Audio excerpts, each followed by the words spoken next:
నమస్తే, welcome back to new golden properties. ఇప్పుడు మనం చూస్తున్న ప్రాపర్టీ వచ్చేసి యనమలకుదురులో 3 BHK ఫ్లాట్ అయితే సేల్కి అయితే వచ్చిందండి. ఇది మెయిన్ హాల్ అండి. మెయిన్ హాల్కి టీవీ కమోడ్ కూడా ఇచ్చారు. చూసారండి హాల్ ఎంత పెద్దగా ఉందో. ఇది మెయిన్ హాలు. తర్వాత మనం హాల్కి అటాచ్గా మనకు మెయిన్ మాస్టర్ బెడ్రూమ్ అయితే ఇచ్చారండి. ఆ మాస్టర్ బెడ్రూమ్లో కూడా మనకు cupboarding work, ceiling work, marble work, తర్వాత అటాచ్ వాష్రూమ్ అయితే ఇచ్చారు. స్లైడింగ్ పీవీసీ డోర్స్ అయితే ఇచ్చారండి, మస్కిటో డోర్స్కి లాగా. ఇది చూసారంటే మెయిన్ వచ్చేసి మెయిన్ బెడ్రూమ్లో అటాచ్ వాష్రూమ్ అనమాట. ఇది డైనింగ్ హాల్ అండి. ఇది డైనింగ్ హాల్లో కూడా మీకు పైన అయితే మనకు బాక్స్ టైప్స్ అయితే కబోర్డు ర్యాక్స్ అయితే ఇచ్చారు.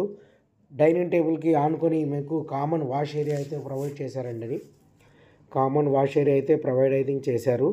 తర్వాత డైనింగ్ హాల్కి ఎదురుగా మనకు ఇది సెకండ్ బెడ్రూమ్ అనమాట. ఇది సెకండ్ బెడ్రూమ్ అండి. సెకండ్ బెడ్రూమ్కి వాష్రూమ్ అయితే అవుట్ సైడ్ అయితే ఇచ్చారండి, డైనింగ్ హాల్ దగ్గర అనమాట. తర్వాత ఇది వచ్చేసి పూజా మందిరం అండి. ఇది కిచెన్ అండి. కిచెన్లో కూడా ర్యాక్స్ కానివ్వండి, మొత్తం మార్బుల్ కానివ్వండి, మొత్తం అటాచ్గా క్లీన్గా నీట్గా చేసి ఉన్నాయి.